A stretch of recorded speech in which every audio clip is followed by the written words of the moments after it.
ఓం శ్రీ గురుభ్యో నమః.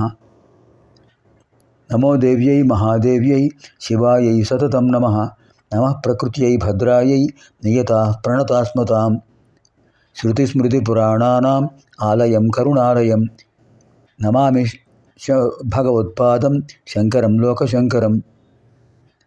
అర్చనకాలే రూపగత, సంస్కృతికాలే శబ్దగత, చింతనకాలే ప్రాణగత, తత్వవిచారే సర్వగత. ఓం ఐం హ్రీం శ్రీం శ్రీమాత్రే నమః. ఓం ఐం హ్రీం శ్రీం శ్రీమాత్రే నమః. ఓం ఐం హ్రీం శ్రీం శ్రీమాత్రే నమః. ఓం ఐం హ్రీం శ్రీం శ్రీమాత్రే నమః. ఓం ఐం హ్రీం శ్రీం శ్రీమాత్రే నమః. ఓం ఐం హ్రీం శ్రీం శ్రీమాత్రే నమః.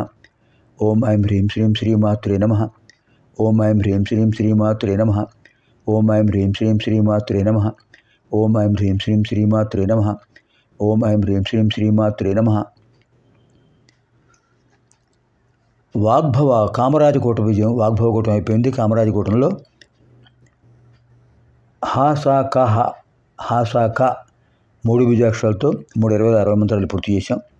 ఇప్పుడు ద్వితీయ హకారంతో మనం 3 మంత్రాలు పూర్తి చేశాం. ద్వితీయ హకారంతో 3 మంత్రాలు మనం పూర్తి చేసాం. హకారార్థ, హంసగతి, హాటకాభరణోజ్వల. ఇప్పుడు 31వ శ్లోకంలో ప్రవేశిస్తున్నాం. 30వ శ్లోకం ద్వితీయ పాదంలో 30వ శ్లోకం ప్రథమ పాదం కకారంతో పూర్తయిపోయింది, కాది మంత్రాలతో. 30వ శ్లోకంలో ద్వితీయార్థం హకారంతో కూడిన 3 మంత్రాలు చెప్పారు. ఇప్పుడు 31వ శ్లోకంలో 5 మంత్రాలు ఉన్నాయి. 5 నామాలు, 5 మంత్రాలు. హారహారి కుచాభోగ హాకిని హల్యవర్జిత హరిత్పతి సమారాధ్య హఠాత్కార హతాసుర. హారహారి కుచాభోగ హాకిని హల్యవర్జిత హరిత్పతి సమారాధ్య హఠాత్కార హతాసుర. హారహారి కుచాభోగ ప్రథమం, హాకిని ద్వితీయం, హల్యవర్జిత తృతీయం, హరిత్పతి సమారాధ్య చతుర్థం, హఠాత్కార హతాసుర పంచమం. పంచపది అయం శ్లోక. ఇందులో 5 నామాల మొదటిది హారహారి కుచాభోగ. హారహారి కుచాభోగ ఏమిటి ఇందులో విశేషం అంటే శంకర భాష్యంలో చెప్తారు. హరస్య పరమేశ్వరస్య ఇమే సంబంధినః హారాః ఈశ్వరత్వ ఆప్తకామత్వ నిత్యతృప్తత్వాదయః గుణాః తాన్ హరతి తద్విపరీత అవిద్యా ఆధానేన ఉత్పాదయదీతి హారహారి. అద్భుతంగా చెప్పారు. పరమేశ్వరుడికి సంబంధించినటువంటి ఈశ్వరత్వాన్ని, పరమేశ్వరుడి నుంచి గుణాలు 3 ఉన్నాయి. ఈశ్వరత్వం, ఆప్తకామత్వం, నిత్యతృప్తత్వం. ఇవి ఈశ్వరుడి యొక్క హారాలు. భౌతికంగా కనిపించే హారాలు కావు ఇవి. స్వామివారిలో ఉన్నటువంటి ఐశ్వర్య గుణ సంయుక్త హారాలు. ఒకటి ఈశ్వరత్వం, అందరిపై ఆధిపత్యం. రెండవది ఆప్తకామత్వం, అన్ని కోరికలు ఆయనలో అంతర్గతంలో ఉన్నాయి. అంటే భక్తులు ధర్మబద్ధములైన కోరికలను అడిగినప్పుడు ఆయనలో అంతర్గతంగా ఉన్న వాటి యొక్క బీజాలను అనుగ్రహిస్తుంటారు. తత్ఫలితంగా వాళ్ళు ధర్మబద్ధమైన కోరికలను పొందుతారు. ఇహలోకంలో భోగభాగ్యాలను, ఆముష్మికంగా మోక్షాన్ని పొందుతారు. ఇవి ఆప్తకామత్వం. రెండవది నిత్యతృప్తత్వం. త్రిగుణాతీతుడు నిత్యతృప్తుడు. సత్వరజస్తమో గుణాలకు అతీతుడు ఎవరైతే ఉంటారో అతీతులు వారు, అంటే వారిని ఆ 3 గుణాలను అధిగమించిన వారు ఎప్పుడూ సంతృప్తితో ఉంటారు. అశాంతి, అసంతృప్తి, ఆవేదన, ఉద్వేగం, ఆందోళన ఇవి ఉండవు వాళ్ళకు. మనకుంటాయి. పరమేశ్వరుడు అటువంటి వాడు. అంటే పరమేశ్వరుడు యొక్క 3వ గుణం ఏమిటి? నిత్యతృప్తత్వం. ఈ 3 స్వామివారి హారాలు. అంచేత హారహారి కుచాభోగ.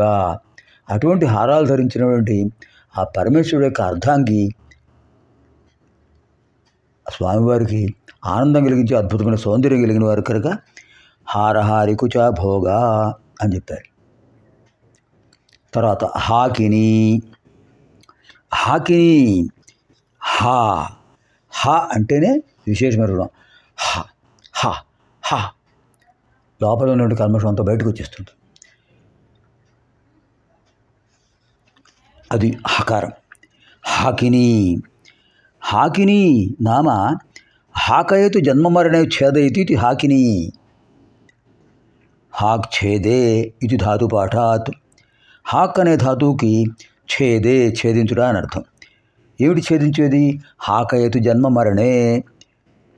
హాకయతి జన్మమరణే నామ జన్మమరణే ఛేదయతి.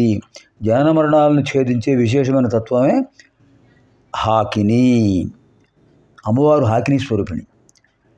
అమ్మవారి యొక్క వివిధ రూపాల్లో హాకిని, ఢాకిని, శాకిని, లాకిని ఇవన్నీ ఈ హాకిని కూడా ఇవన్నీ కూడా అందులో హాకిని చాలా విశేషమైనది. హాకిని అనే నామాన్ని జపిస్తే జనన మరణ ఛేదనం జరుగుతుంట. అదే చెప్పారు. హాకయతు జన్మమరణే జనన మరణాలను ఛేదించే తత్వమే హాకిని. హల్యవర్జిత. హల్య అంటే దోషం, వర్జిత అంటే లేనిది. దోషం లేని వారు అమ్మవారు దోషాలు ఎందుకుంటాయి? దోషాలు ఉండేది మనకు. హల్యవర్జిత దోషం లేనివారు కనుకనే మన దోషాలను మన లోపాలను పోగొట్టే శక్తి అమ్మవారికి ఉన్నది కనుక హల్యవర్జిత. హల సంబంధి హల్యం కృష్యాది ద్వారా జనకత్వం తద్వర్జిత కామాది విహీన శుద్ధ చైతన్య స్వరూపత్వాత్ హల్యం కపట మిత్రేషు అన్యథా స్వాంతఃకరణ ఆవిష్కృతి తేన వర్జిత. హల్యం అంటే కపటం అని కూడా ఉంది. దోషము కపటం. కపటము లేనిది, నిష్కాపట్య స్వభావం. అటువంటి విశేషమైన స్థానం అమ్మవారిది. అంచేత హల్యవర్జిత. అలాగే అమ్మవారిని సేవించే వారికి కూడా ఎటువంటి కపటం ఉండదు, దోషాలు ఉండవు. హరిత్పతి సమారాధ్య. హరిత్పతి సమారాధ్య హరితాం దిశాం పతయః మహేంద్రాదయః దిక్పాలకాః తైః సమ్యక్ శ్రద్ధాభక్తిపూర్వకం ఆరాధితుం యోగ్యా. హరిత్పతుల చేత సమారాధ్య సమ్యక్ ఆరాధ్య బాగా ఆరాధించబడుతున్నారు అమ్మవారు. ఎవరి హరిత్పతులు? హరిత్ అంటే దిక్కులు అని అర్థం. ఎన్ని ఉన్నాయండి? 10 దిశలు. ప్రాచి, ఆగ్నేయి, అవాచి,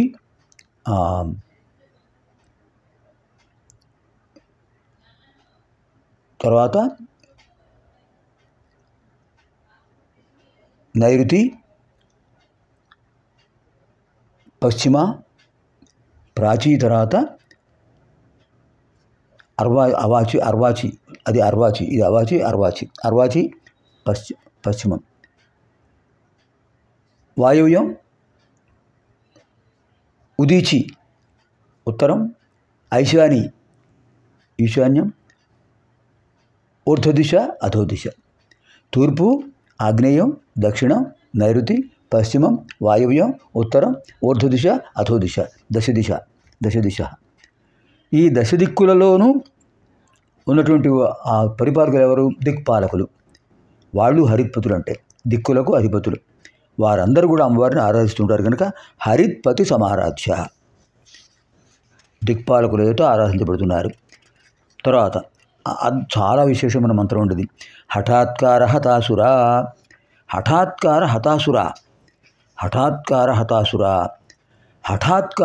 హతాసుర. రక్తబీజుడు దేవభాగవతంలో చెప్తారు. రక్తబీజుడు యుద్ధం చేస్తున్నాడు. అమ్మవారి సైన్యం ప్రయోగిస్తున్నారు ఆయుధాలని. ఆ ఆయుధాల వల్ల వాడి శరీరం అంతా రక్తసిక్తం అయిపోయి రక్తం కింద పడుతుంది. మళ్ళీ రక్తబీజులు ఆ రక్తం కింద పడి రాక్షసులు వస్తున్నారు. అదే రక్తబీజుడు యొక్క ప్రభావం. అంటే అప్పుడు ఏం చేశారు అమ్మవారు? హఠాత్కార హతాసుర. ఒక్కసారి హఠాత్తుగా అమ్మవారు దేవవర్ణిని, స్వర్ణవర్ణ విభాసిని, గౌరవర్ణిని, వింధ్యవాసిని, సింహవాసిని. అలాంటి అమ్మవారు ఈ రక్తబీజుడు యొక్క స్వరూపాన్ని చూశారు. దేవతలు ప్రయోగించే ఆయుధాల వల్ల వాడి శరీరంలో ఉన్న రక్తం కింద ఆ రక్త చుక్కలన్నీ కూడా రక్త బిందువులు పడి మళ్ళీ రాక్షసు అవుతున్నారు కనుక మళ్ళీ మరో రక్త బీజుడు ఉద్భవిస్తున్నాడు కనుక వెంటనే ఏం చేశారు అమ్మవారు తన యొక్క శరీరంలోంచి అన్నమయ కోశం అంటే ఈ కోశం కనిపించే భౌతిక కోశం భౌతిక దేహం ఈ దేహంలోంచి ఒక రూపాన్ని ఆవిష్కరింపజేశారు. అది నల్లగా ఉంది, కాళీ నల్లగా ఉంది, కాళీ స్వరూపిణి ఘోర భయంకరంగా ఉంది. అప్పుడు అమ్మవారు చెప్పారు, నీ నాలుకను అదృశ్యంగా చాపు, విస్తరింపజే అదృశ్యంగా రక్తబీజుడి శరీరం నుంచి ఏ రక్త బొట్టు కింద పడినా కూడా నువ్వు స్వీకరించేసి. వెంటనే హఠాత్తుగా అప్పటికప్పుడు అమ్మవారి సంకల్పం అనుకున్నారు కదా, ఖాళీ ఆవిర్భవించింది. హతాసుర ఒక్కసారిగా ఆ రక్తబీజుడి శరీరం నుంచి పడిన రక్తాన్ని అంతటిని కూడా లాగేస్తుంది అమ్మవారు. అయహ కాంత అయస్కాంతలాగా, అయహ ఇనుమును కాంత ఆకర్షించేది అయస్కాంతం, అలా ఆ రక్తాన్ని ఆకర్షించేస్తుంది. అప్పుడు వింధ్యవాసిని అమ్మవారు ఒక్కసారిగా శూలం ప్రయోగించేటప్పటికి వాడు మరణించాడు. అది హఠాత్కార హతాసుర, హఠాత్తుగా ప్రత్యక్షమై హత అసుర, ఆ అసురుల్ని చంపడానికి ఒక మార్గాన్ని కల్పింపజేశారు కనుక హఠాత్కార హతాసుర. అలాంటి అద్భుతమైన మంత్రాలు మనకి ఇక్కడ కనిపించాయి. ఓం ఐం హ్రీం శ్రీం హారహారికుచాభోగాయై నమో నమః. ఓం ఐం హ్రీం శ్రీం హాకిన్యై నమో నమః. ఓం ఐం హ్రీం శ్రీం హల్యవర్జితాయై నమో నమః.